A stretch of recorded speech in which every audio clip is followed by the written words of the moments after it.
네, 이번 주제는 김동연 지사 정부 내년 예산 강력 비판 그리고 그의 5대 기획 패키지란 무엇인지 짚어보겠습니다. 박 실장님, 저 김동연 지사가 지금 내년도 정부 예산을 아주 강도 높게 비판했어요. 어떻게 보세요?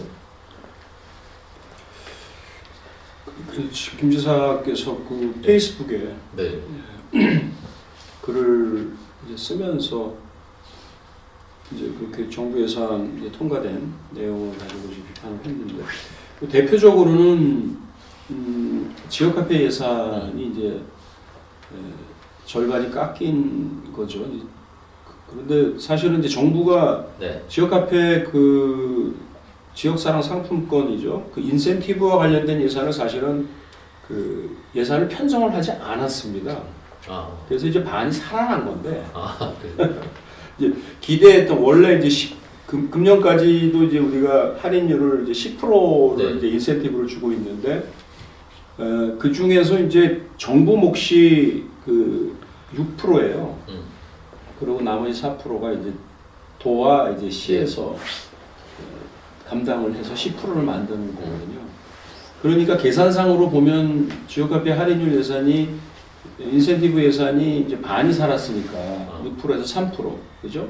그러면 3%에다가 도와 시군에서 그 인센티브 예산을 다 세웠다 그러면은 2%씩 하면 이제 7%가 이제 상시 할인이 가능하거든요. 근데 김동연 지사가 이제 그 선거 당시에 지역화폐 상시 할인 10% 공약을 냈단 말이죠. 그러니까 이제 그것을 이제 달성을 하려면 도비를 더 깎인 정부에서 그 3% 깎인 부분을 더 뭐 내거나 그 예산을 반영하거나 이렇게 해야지 되는데 이제 뭐 그런 이제 아주 그 현실적인 계산으로부터 이제 기분이 나쁠 수 있죠. 네. 그리고 또 이분이 정부 예산과 관련된 비판한 내용 중에 이제 법인세 부분 과표 구간별로 이제 1%씩 인하하는 걸로 여야 합의해서 이제 그 통과가 됐는데 이건 생색내기다. 지금 그 경제가 안 좋은 상황에서 기업에 투자를 유인하기에는 너무 작은 것이고 아무 의미가 없다는 식으로 이제 아무 의미가 없다. 그러니까 투자 유인책이 전혀 될 수 없다. 뭐 이런 이제 얘기를 하면서 정부 예산에 대한 자기 의견을 냈지요. 근데 민주당은 법인세 올리는 거 반대했잖아요.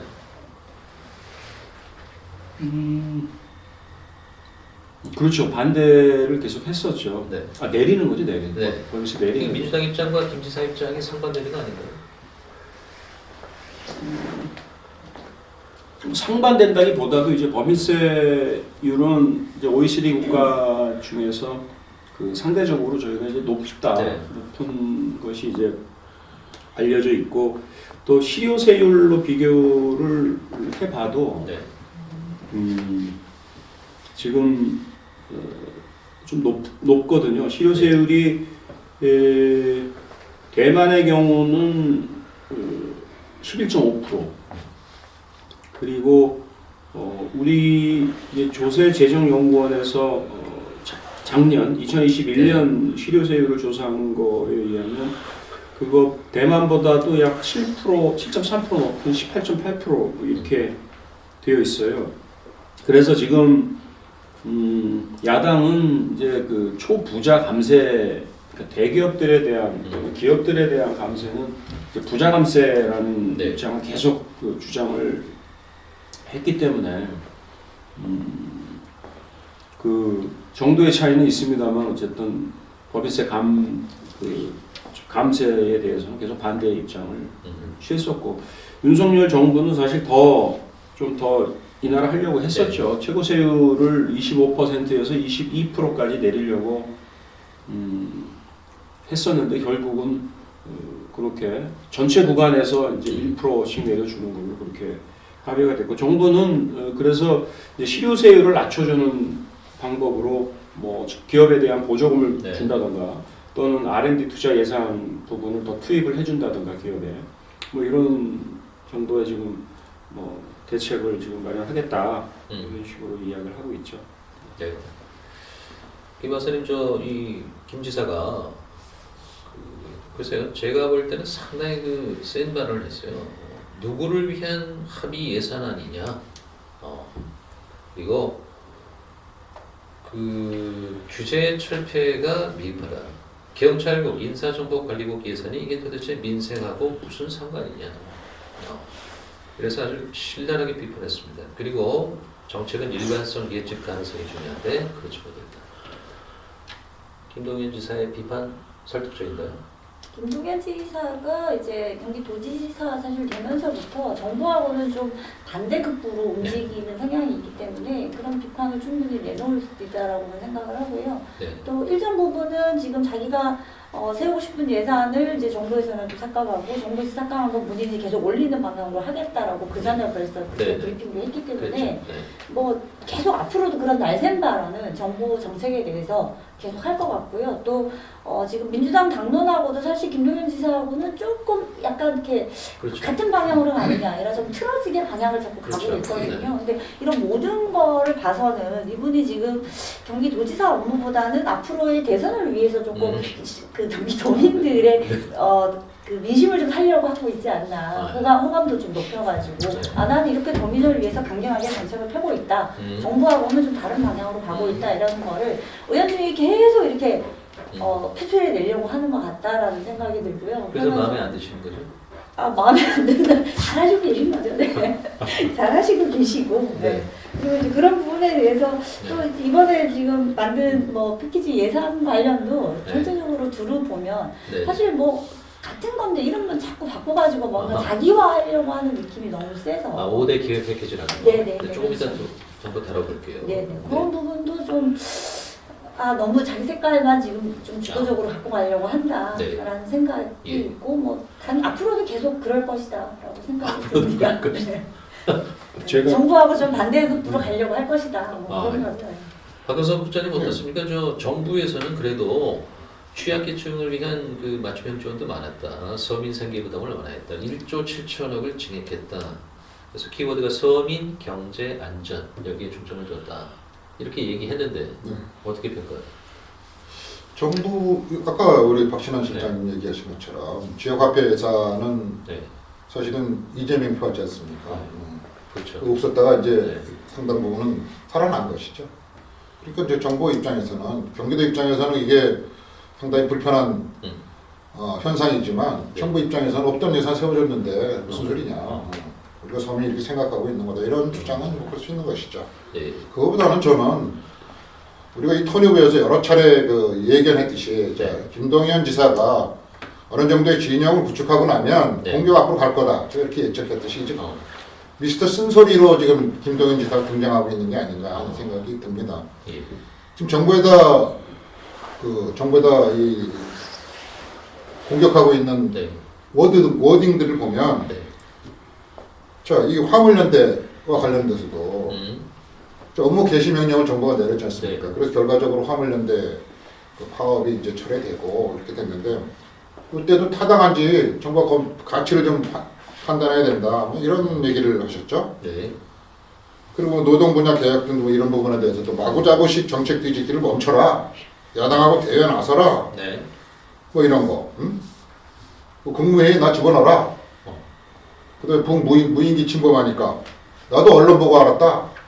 이런 식으로 이제 이 어느 정도의 건에 대해서는 국민적 관심권에 대해서는 정부가 대립각을 세우면서 미스터 쓴소리 도지사로서의 입지를 구축하려고 하는 게 아닌가 이런 생각이 들고 자 이제 내년 초에 실국장 인사까지 다 부시장 부분수 인사까지 다 끝나고 나면 이런 현상은 제가 보기엔 더 세질 거다 이렇게 생각합니다.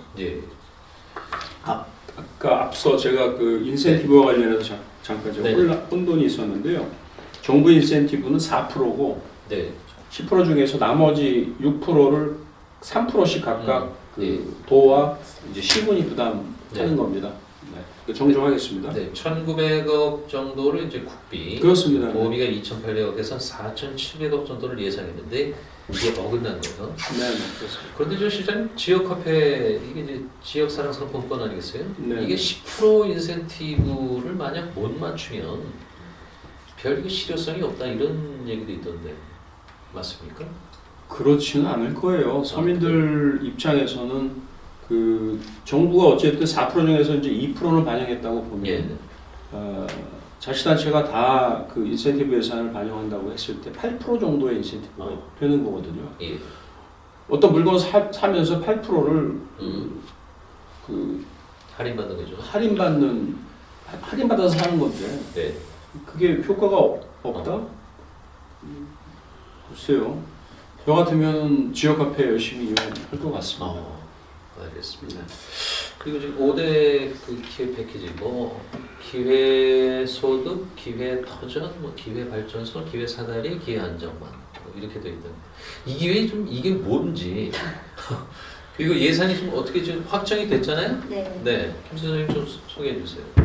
일단 뭐 아까 말씀하신 기회 사다리 사업 먼저 네. 보면 기회 사다리는 이제 청년들을 위해서 면접 수당을 좀 확대하는 부분이고요. 근데 이 부분도 이제 기존에 뭐 있었던 거고요. 그다음에 베이비 부머 뭐 일할 기회 지원해가지고 또 책정을 해놨고 경력 단절 여성 뭐 경계선 취업 지원금에서 또 가는 부분이 있고, 그다음에 경기 청년 갭이어라고 해서 신규 프로그램으로 이렇게 운영을 하는데 이 도대체 갭이어가 뭔지 이 딱 그 키워드만 보고는 네. 이거 웬만한 분들은 이해하기 힘들 텐데 네. 뭐 갭을 이어준다는 건가? 그러면은 뭐 이렇게 한다는 건가 해서 저도 사실 내용을 보면서 경쟁이 이제 단절된 걸 이어주겠다는 거 아닌가요? 그렇게밖에 이해를 네. 할 수밖에 없는데 네. 그렇다면 뭐 경력 단절에 같이 포함되면 되는데 굳이 왜 이거를 따로 빼내서 갖고 갈까라는 또 청년. 근데 청년 사업들은 굉장히 사실 이건 이제 많거든요. 아주된 총장을 했었기 때문에 네네. 그 미련이 있는 것 같아요. 그럴 수 있겠죠. 네. 그래서 이제 그걸 신규로 해놓고 이제 청년 사다리 프로그램 해가지고 또 해놨는데 이 또 청년 사다리 프로그램이 뭔가라고 했더니 이제 한 걸음 한 걸음 나아가는데 이게 아마도 기존에 있던 뭐 씨앗같이나 디딤길 관련해서 통장 사업이나 이런 부분의 연장선상이 아닌가라는 또 생각이 들고 해서 일단 이 기회 사다리 한 1,400억 정도 예산을 확보를 하고요. 그다음에 이제 우리가 계속 논의했던 기회 소득에 대해서도 한 547억 정도 확보를 했는데 이 기회 소득도 보면 우리가 기존에 이제 중소기업 청년 노동자 복지 포인트 지원해주는 건 네. 기존에 있었던 사업이고, 그다음에 예술인하고 장애인 기회 소득을 신규로 좀 책정을 해놓은 상황이고, 그다음 훈련 장애인 기회수당, 장애인 누림통장, 스포츠 소외계층 관련 기회 확대해가지고, 그러니까 기존에 있던 거를 좀 명칭을 바꾼 것도 있고, 또 신규로 뭔가를 만들었다는데 이것도 참 반영하기가 제가 봐서는 반영하기 어렵겠는데 굳이 왜 이렇게까지라는 생각이 사실 좀 들더라고요. 내용을 확인을 하면서. 그리고 이제 기회 안전망이라는 예산도 한 3,790억, 그러니까 3,800억 정도 세웠는데 이 부분도 이제 어르신 사업하고 장애인 사업이 또 중복이 되는 거죠. 여기에도 네네. 다양한 어르신 공공 일자리 발굴 및 내실화, 발달장애 24시간 돌봄, 장애인 경제활동 촉진, 방과 후 초등 돌봄, 그다음 국공립 어린이집 확대가 이제 한 3,800억 정도 세웠는데 이것도 굳이 이 기회 안전망이라는 이름을 딱 네이밍을 해가지고 거기에 반영을 해서 뭔가 이렇게 자기의 어떤 실적이라든지 예산안을 좀 부각시키려고 하는 느낌이 너무 강하다라는 생각이 들었고, 그다음에 기회 발전소라고 해서 한 3,400억 정도 예산을 세웠는데 여기에는 이제 말 그대로 이제 발전소라는 이름이 들어가니까 에너지 관련이라든지 ICT 관련 사업을 조금 지원하더라고요. 그래서 전기 저상 버스를 확대하든지 ICT 집중 육성이라든지 반도체 글로벌 첨단 사업이라든지 그다음에 일정 규모의 지펀드 조성해갖고 이제 혁신 성장 기반 마련을 하겠다 뭐 이런 부분하고, 그다음에 미래차 글로벌 산업단지를 육성하겠다 뭐 이런 부분을 해갖고 또 예산을 편성을 해놨고요. 그다음에 이제 또 기회 터전이라고 해서 마지막으로 해놨는데 이것도 보면은 여성 청소년 생리대 지원 사업 확대를 하겠다. 이건 이제 기존에 하고 있던 부분인데 어쨌든 하겠다라는 부분하고, 해양 수상 레저 스포츠 산업 지원을 강화를 하고, 그다음에 공공성 높은 분야에서 사회적 경제 전략 산업화를 쭉 육성하겠다라는 부분하고 이제 옛 경기도 부지 있죠. 좀 그 부지가 우리 요 흔들리긴 한데 요 부지에 대해서 사회혁신복합단지를 조성을 하겠다. 뭐 크리에이트 육성을 하겠다. 이런 사업으로 해서 책자를 해놨는데 이 부분들을 사실 이렇게 묶어놔서 핵심 사업이라고 해서 예산을 편성을 해놓으시기는 하셨는데 네. 이 부분들이 사실 우리가 소외되는 계층들이 네. 굳이 이 취약계층이라고 의미를 둬야 될 필요가 있나 할 정도로 좀 생각이 네. 되는 게 이런 분들은 기존의 복지 프로그램이나 복지 속에 들어가 있거든요. 근데 요즘에 이제 아시겠지만 40대, 50대들이 소외계층이다라고 자기들이 이야기를 해요. 지금 40대 같은 경우에는 IMF를 딱 겪으면서 취업에 굉장히 어려웠고 네. 그리고 그때는 청년 지원이라든지 이런 부분이 굉장히 취약했었고 그분들이 지금 사회생활을 왕성하게 할 텐데 이분들은 정말 열심히 노력을 해서 일한 세대인데 뒤로 싹 빼놓고 이제 청년과 시니어들을 네. 위해서 지원을 확대를 하고 물론 뭐 장애인이나 이런 부분은 기존에 확대도 있었지만 그래서 이제 이런 부분들을 오히려 좀 지원을 해야 되는 게 아니냐라는 이제 이야기도 좀 많이 나오고 있는 실정이고요. 예전에 지원 사업 할 때는 우리가 이제 취약계층이라고 하면서 뭐 차세대나 차차세대까지 해가지고 이제 지원을 확대해 나갔었는데 네. 오히려 그런 부분을 조금 확대를 해줘서 지원을 해주는 게 더 실효성 있는 지원이 아닐까. 복지의 틀에 있는 분들은 계속 그 틀에서 벗어나지 않으려고 하시거든요. 근데 그런 부분들을 네. 더 강화를 하고 뭔가 튼튼하게 가겠다라기보다 뭔가 이 복지에 대해서 누릴 건 누리지만 그 최저 생계비나 이런 부분을 지원을 받으시는 분들은 내가 거기에서 빠져나갈 때 뭔가를 넣어주는 역할을 해야 되는데 그런 부분은 좀 많이 빠져있다. 뭐 이런 생각이 좀 중요한 점이네요. 박 부장님 그 이쪽 기회 경기 심지어 슬로건도 그렇고요. 이 기회 패키지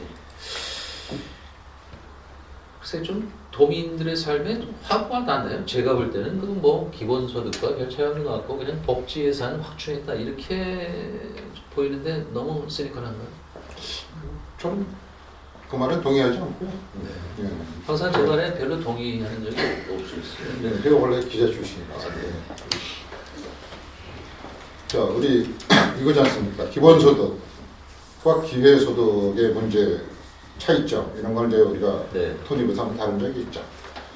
이걸 이해하셔야 됩니다. 단체장이 되면 네. 자, 첫 번째 하는 일이 뭡니까? 전임자의 흔적 지우기. 두 번째 하는 일이 뭡니까? 내 거 만들기. 이거지 않습니까? 모든 단체장이 다 똑같습니다. 그래서 김동연 지사만의 문제는 아니고요. 그래서 그런 의미에서 김동연 지사가 기회라는 의미를 계속하고 청년, 기회 여기에 집중할 거다. 우리가 예측했듯이 그대로 하고 있어요. 네. 청년과 관련된 문제는 제가 이 스토니브에서도 말씀드렸듯이 그 아들 문제가 여기 연결되어 있습니다. 그 불의의 이 하늘로 간 그 아들을 생각하면서 그 책을 읽어보면 이 사람의 마인드가 어디가 있구나 하는 것을 갖다 느낄 수가 있어요. 대한민국 근기객이 있는 자리 흐트리고 이 사람이 책 2개 썼는데 제목에서 보듯이 뭔가 이 개혁을 통한 뭔가 기득권 변화를 통한 청년들 어려운 사람들의 기회를 주겠다. 이게 이 사람의 기본 마인드에 깔려 있습니다. 그런 의미에서 본인이 도정을 그런 개념으로다가 끌고 가는 것은 뭐 저는 뭐 이 사람이 뭐 박수 받으면 박수 받았지 비판받을 일은 아니라고 보고요. 단지 우리 김 박사가 얘기하신 것처럼 무슨 생리대 지원이 기회터전의 무슨 일본 그 사업이죠. 여기 보고 그다음에 무슨 저상버스 이런 게 기회발전소의 일본 뭐 이런 것들은 뭔가 이렇게 신조어를 만들어내기 위해서 구색맞춤대가 끼워넣은 그런 느낌이 좀 들고요. 그렇다고 이 5대 기회 패키지 이것이 나쁜 거다 이렇게 생각하지는 않습니다. 이런 개념에서 본인이 갖고 있는 이 힘겨운 사람들 또 청년들에게 뭔가 이렇게 일할 수 있고 기댈 수 있고 뛸 수 있는 그걸 만들겠다는 것도 잘하는 거다. 예를 들면 ICT 구성이라든지 뭐 미래차 사업에 투자하든지 청년 노동자의 복지 포인트를 지원한다든지 아니 이런 일들은 잘하는 거지 않습니까?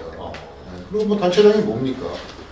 단체장의 가장 큰 역할은 뭐냐면 주어진 예산을 어떤 우선순위로 쓸 거냐 이거에 따라서 단체장의 성향이 달라지는데 우리가 당선시킨 사람이기 때문에 이 사람은 뭐 자기의 의지를 상당부 반영해가면서 이걸 하는 것은 당연한 일이다. 저는 이렇게 생각합니다. 알겠습니다. 그렇죠. 이게 그걸 이해해야지 돼요. 자치단체장이 그 선거 과정에서 그냥 뭐 이렇게 하는 말 그리고 도정에 무슨 비전을 만든다거나 했을 때 그 비전에 포함된 그 네. 단어 이런 것은 어떻게 보면 뭐 철학이라고 할 수 있거든요. 도정을 앞으로 이런 철학 기반하에 운영하겠다. 그러니까 김동연 지사의 그 철학은 어떻게 보면 기회와 관련된 그 키워드를 놓고 도정을 거기에 이렇게 오거나이즈 하겠다 이런 거거든요. 사실 뭐 전에 있었던 사업을 그 5개의 기회 패키지에 이렇게 배치하는 것도 결국은 네. 같은 사업 같지만 사실은 우리가 그 기존에 있었던 청년 면접 수당 확대라는 사업도 네.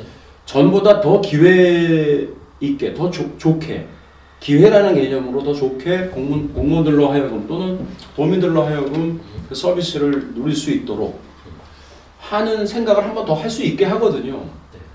그렇기 때문에 그 도정 철학으로 이해한다면 이것이 그 아주 형식적인 말장난이다 이렇게까지 폄하할 수는 없을 것 같고 네. 다만 그 우리 김 박사님 지적하신 대로 그 철학은 약간 추상적인 의미를 갖지만 그 안에 있는 사업들은 지금 제가 말씀드린 대로 뭔가 좀 더 기회스러운 기회다운 사업으로 더 진화하고 발전해서 그것이 궁극적으로 도민들한테 얼마나 그 혜택으로 돌아가느냐 나중에 평가를 할 때 그런 부분에 있어서 이제 도지사가 좀 이렇게 그 평가도 좀 하고 네. 사업 하나 내용들을 그쪽으로 이렇게 몰아가는 것이 간다면 네. 뭐 기회 수도 경기라고 얘기했지 않습니까? 저희도 다 경기도에 살고 있습니다만 뭐 기회라는 단어 속에 또 한 번 경기도가 또 도약하는 기회가 된다면 저희가 응원을 또 해줘야지 되겠죠. 그러나 이게 정말 말장난으로 끝난다면 네. 저희가 또 비판할 건 또 비판을 해야죠. 그리고 우리 실장님한테 제가 질문 하나 할까요? 네. 네. 도청에 평생을 몸담으셨으니까 뭐. 네. 이런 이제 기회와 더불어서 최근에 이런 일이 있었더라고요. 이제 그 새로 미래성장산업국, 기후환경 에너지국, 사회적 경제국 뭐 이런 것 이제 이름을 바꿔서 이런 것들이 신설이 됐고 네. 그 산하에 뭐 콘텐츠 산업과장, 반려동물과장, 뭐 청년기획과장 등등해서 17개 과장을 공모하겠다. 그거 못 보셨나요? 17년을 됩니까? 예, 그 이제 공모라는 건 외부 공모가 아니라 내부 공모. 아 내부 공모. 예, 그래서 이제 제가 보기에는 이게 어떻게 보면 이것도 4급 공무원들을 대상으로 하는 것이죠. 4급 공무원들이 이제 누구나 이게 지원할 수 있게. 그래서 옛날에는 막 도지사가 과장을 임명하지 않습니까? 근데 이 자리는 이 도청에 있는 4급 공무원들이면 내가 뭐 예를 들면 반려동물 과장을 하고 싶다. 그러면 뭐 이제 전문성을 대동해서 지원을 할 수 있게 이렇게 만들었거든요. 네네. 그거가 이제 획기적인 일인데 어떻게 보면 네, 어떻게 네. 보세요? 그 맞습니다. 평가하신 대로 좀 획기적인 일이죠. 내부 공모를 했다는. 잘하는 거냐 이겁니다. 제가 물어봅니다. 잘한다고 봅니다 일단. 예. 그래서 기존의 그 인사 시스템은 어쨌든 뭐 인사 담당 부서와 관련 그 개선 조직의 뭐 실국장들, 부지사, 그다음에 지사가 이렇게 상의해서 이렇게 배치하는 방식이었죠. 그러나 이제 지사가 생각하는 중요 자리에 대해서 대상이 되는 과장들로 하여금 그 희망을 받고 그것을 평가해서 인사 배치를 하겠다. 네. 아주 그 획기적인 거라고 저는 생각을 하고 다만 그게 이제 개방형 직위를 또 이번에 많이 신설을 했어요. 조직 개편하면서. 그러니까 조직 개편하고 그 이후에 그럼 이제 개방형 직위는 물론 전문성이 있는 전문가를 외부에서도 채용할 기회를 주겠다 그 자리에 이런 건데 이제 그런 부분에 있어서 뭐 다른 어떤 뭐 정치적 그 의도나 이런 것들이 없이 정말 전문가가 이렇게 채용되도록 해야지 되겠죠. 개방형 직위를 보통 만드는 경우에 결과를 보면 그 개방형직에 앉는 분들이 대부분 뭐 자신과 또는 자신의 그 정치적 세력과 관련된 분들이 많이 오셔요. 그러니까 전문성이랑 관련 없는 결과가 나오는 것이죠. 네. 많은 전문성을 위해서 얘기하지만. 그래서 이제 그런 부분은 저희가 좀 지켜볼 일이고 지금 말씀하신 대로 많은 과장 직위를 이렇게 한다는 거는 경쟁적으로 이렇게 모집해서 한다는 거는 한번 해볼 만한 시도가 아닌가라는 생각이 듭니다. 기억하시겠지만 네. 비서실장, 본인의 비서실장도 공모를 통해서 내부 공모를 통해서 네. 그 인사를 했었죠. 그 약간 자기가 조직을 모르고 사람을 모를 때는 공모를 통해서 이제 의사를 밝힌 사람들의 그 뜻과 그다음에 네. 이력을 보고 인사하는 것도 하나의 또 좋은 방법이라고 생각을 합니다. 근데 그냥 조직의 이거- 안정적 업무 측면에서 좀 이것도 문제가 어떻게 있고, 보면- 이런 것은 지속성이 담보돼야 되는 거 아니에요? 그렇죠. 그래서 이제 이게 우리 덕신환 실장님은 이제 상당히 잘한 일이라고 이렇게 평가를 하고 계시는 건데 이게 보면 이제 이분이 중요하게 생각하고 있는 과에 대해서 우선적으로 이제 17개 과면 상당한 과죠. 그리고 실질적으로 이 같은 그 사급 공무원들 사이에 이제 엄청난 경쟁을 불러 일으킬 텐데 사실은 뭐 반려동물 과장이다. 그러면 이 반려동물에 대해서 상당히 관심이 있고 식견이 있고 뭐 이랬던 이 공무원들은 사실은 별로 없었을 거예요. 네. 그러면 이제 예를 들면 나는 저기 반려동물과에 가서 내가 이런 일을 해야지 이렇게 이제 새롭게 그 의지를 갖고 있는 사람들이 이제 응모를 하겠죠. 네. 그래서 이제 임명을 할 텐데 자 그러면 이 사람이 이제 반려동물과장이 됐어요. 자 그러면 이 사람은 뭐 평생 반려동물과만 있을 건 아니지 않습니까? 또 도청 과장이 걸리면 1년 정도면 바뀌지 않습니까? 그렇습니다. 그러면 1년 있다가 또 다시 공모하나요? 그래서 그 연속성 문제가 이제 제기될 수 있고, 그러면은, 자, 그러면 이게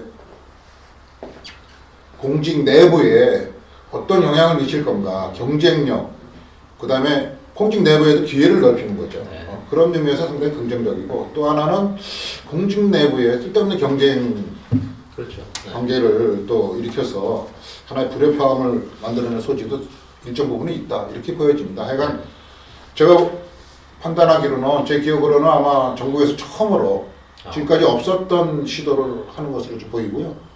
이 획기적인 정책이 우리가 보통 인사가 만사라고 그러는데 네. 그거와 부합하게 이루어질지 우리가 지켜볼 일입니다. 네, 알겠습니다. 김동연 도지사, 정부 내년 예산 강력 비판 그리고 그의 5대 기획 패키지까지 알아보겠습니다.